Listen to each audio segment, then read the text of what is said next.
ఈరోజు ఉదయం నుంచి ఉత్కంఠంగా ఎదురు చూస్తున్నటువంటి ఆంధ్రప్రదేశ్ రాష్ట్రంలో జరిగిన లోక్సభ ఎన్నికలు మరియు శాసనసభ ఎన్నికలు చూస్తూ ఉన్నాం. ఉదయం నుంచి కూడా మరి ఈరోజు రాష్ట్ర ప్రజలు ఈ 5 సంవత్సరాలు ఏవైతే ఇబ్బందులు పడ్డారో ఈ 5 సంవత్సరాలు ఒక చేతకాని ఒక ముఖ్యమంత్రి, ఒక పరిపాలన దక్షత లేనటువంటి అవగాహన లేని ఒక ముఖ్యమంత్రి, రాష్ట్ర ప్రజలు 151 అసెంబ్లీ స్థానాలు ఇచ్చినా కూడా మరి ఈరోజు రాష్ట్రాన్ని అభివృద్ధి చేయకుండా అదంపాదాలు తొక్కినటువంటి చరిత్రహీనుడిగా నిలబడ్డ జగన్మోహన్ రెడ్డి గారిని ఈరోజు చూసాం.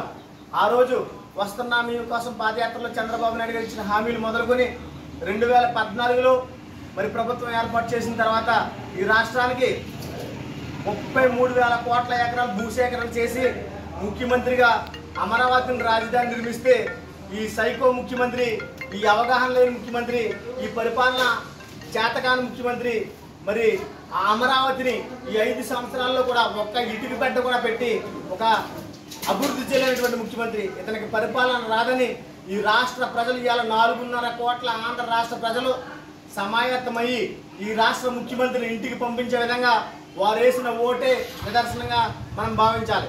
ఈరోజు చూసుకుంటే రాష్ట్రం మొత్తం అన్ని నియోజకవర్గాల్లో కూడా డిపాజిట్లు గల్లంతైపోయి కనీసం ప్రతిపక్ష హోదా కూడా లేనటువంటి స్థాయికి దిగజారిపోయిన ముఖ్యమంత్రి ఎవరైనా ఉన్నారంటే ఈ దేశంలో ఒక జగన్మోహన్ రెడ్డి అని చెప్పుకోవాలి.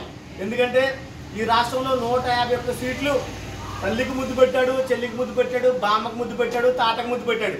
నెత్తి మీద నుదుటి మీద ముద్దులు పెట్టి పాదయాత్ర చేసి నేను రాజశేఖర రెడ్డి కుమారుణ్ణి, నా తండ్రి గారు ముఖ్యమంత్రి, నన్ను కూడా ఒకసారి ముఖ్యమంత్రి చేయండి అంటే ఒక్క ఛాన్స్ అని అడిగి ముఖ్యమంత్రి చేస్తే ఈ రాష్ట్రాన్ని ముక్కలుగా చేసిన ఎవడైనా ఉన్నాడంటే జగన్మోహన్ రెడ్డి అని సందర్భంగా తెలియజేయాలి. ఎందుకంటే ఒక రాజధాని లేదు, పోలవరం లేదు, అభివృద్ధి లేదు, సంక్షేమం లేదు, ఒక్క రూపాయి ఆదాయం సృష్టించలేదు, నాసిరకం మద్యం, విద్యార్థులు ఉద్యోగులు అనేక ఇబ్బందులు, పీజీ రియంబర్స్మెంట్ లేదు.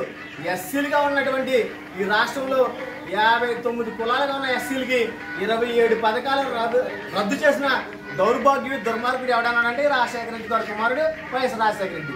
అంబేద్కర్ విదేశీ విద్య జగన్మోహన్ రెడ్డి. అంబేద్కర్ విదేశీ విద్య ఇప్పుడు వరకు నా యొక్క జీవితంలో చూసినట్లయితే నేను 4-5 ముఖ్యమంత్రిని చూశాను. ఎవరు కూడా అంబేద్కర్ విదేశీ విద్యకు కానీ ఈ దళితులు చదువుకునే విదేశీ విద్యకు కానీ ఎవరు కూడా అడ్డు రాలేదు. కానీ ఈ సైకో ముఖ్యమంత్రి ఇతనికి పరిపాలన చేత కాదు కాబట్టి అంబేద్కర్ విదేశీ రద్దు చేసి 20 మందికి కూడా విదేశీ విద్యని అందించలేని ఈ సవటా సన్నాసి దద్దమ్మ ముఖ్యమంత్రి మాదిగల నోట్లో మట్టి కొట్టాడు. ఈరోజు నిజంగా విద్యార్థులు చాలా దుర్భరమైన పరిస్థితి, ఫీజు లేదు, అనేక ఇబ్బందులు పడుతూ ఉన్నారు. ఈరోజు చూస్తూ ఉంటే అనేక సమస్యల్లో ఈ మాదిగల్ని నోట్లో మట్టి కొట్టి ఇరికించేశాడు. ఎస్సీ కార్పొరేషన్ అనేది ఒకటి ఉంటుంది. 1 లక్ష నుంచి 10 లక్షల వరకు సబ్సిడీ లోన్లు ఉంటాయి. ఒక ఆటో నుంచి ఇన్నోవా కారు వరకు సబ్సిడీ లోన్లు ఉంటాయి. ఇవన్నీ కూడా 1,25,000 కోట్ల రూపాయలు నిర్వినియోగం చేసి ఇతను ఇష్టానుసారంగా వాడుకున్నాడు. ఇతని పతనం ఎమ్మెల్సీ ఓట్లలోనే, ఇతనున్న కడప లేకపోతే పులివెందుల లేకపోతే రాయలసీమ జిల్లాలోనే అతనికి వ్యతిరేకంగా ఓట్లేసిన సందర్భం మీ అందరికీ తెలుసు. అక్కడితోటి ఇతని పతనం మొదలైంది. డాక్టర్ సుధాకర్ మాదిగ అని ఒక ఎనాస్థీసిస్ డాక్టర్, అతను ఒక మాదిగ సామాజిక వర్గానికి చెందిన డాక్టర్. అతను ఎన్నో వేల మంది శిశువులకి అతను చేతులతో జన్మనిచ్చిన డాక్టర్. అతన్ని ఒక మాస్క్ లేదని ఒక మాదిగ సామాజిక వర్గం అని చెప్పేసి అతన్ని హింసించి నానా రకాలుగా ఇబ్బందులు పెట్టి అతను చనిపోవడానికి కారణమైన ముఖ్యమంత్రి జగన్మోహన్ రెడ్డి. అలాగే అతను ఉసురు తగిలి రోజు మట్టి కొట్టుకుపోయాడు. అలాగే సొంత చిన్నాయన, ఇప్పుడు నా పేరు శెట్టి శ్రీనివాస్, మా చిన్నాన్న ఉన్నాడు శెట్టి వెంకట నర్సయ్య గారు.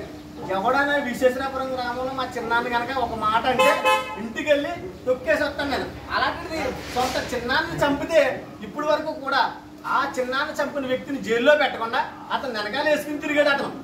ఇతను ఇలాంటి సైకో ముఖ్యమంత్రి. సొంత తల్లి కనీసం ఎలక్షన్ సందర్భంలో ఓటేయకుండా కూడా ఆ తల్లి అమెరికా వెళ్ళిపోయింది. భయపడ్డ తల్లి కొడుకుని ఈరోజు చూస్తూ ఉంటే ఇలాంటి సందర్భాలు ఎన్నో ఉన్నాయి.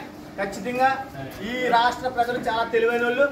రాష్ట్ర ప్రజలు రాష్ట్రంలో ఉన్నటువంటి అన్ని విద్యా ఉద్యోగాలు ఉన్నటువంటి సందర్భంలో వారందరూ కూడా మంచి తీర్పునిచ్చారు. ఒక్కసారి ఈ జగన్మోహన్ రెడ్డి గుర్తుపెట్టుకోవాలి. మీకు 151 సీట్లు ఇస్తే రాష్ట్రాన్ని అభివృద్ధి చేయకుండా, రాజధాని కట్టకుండా, పోలవరం కట్టకుండా, ఉద్యోగాలు ఇవ్వకుండా, ఎస్సీ కార్పొరేషన్ ఇవ్వకుండా, ఎస్సీలకి 29 పథకాలు ఇవ్వకుండా రోడ్లు వేయకుండా, భవనాలు నిర్మించకుండా, ఆదాయాన్ని సృష్టించకుండా మీరు నాసి రకమైన మద్యాన్ని సృష్టించారు. ఈ రోజు ఎంతో మంది చనిపోయారు. ఇవాళ బడుగు బలహీన వర్గాలు కార్మికులు ఎంతో మంది చనిపోయారు, యువత చనిపోయారు. ఈ రోజు వాళ్ళ ఆత్మ కోసం మీకు తగిలింది. మీరు ఇలా మీ పార్టీ సర్వనాశనం బంగాళాఖాతంలో కలిసిపోయింది.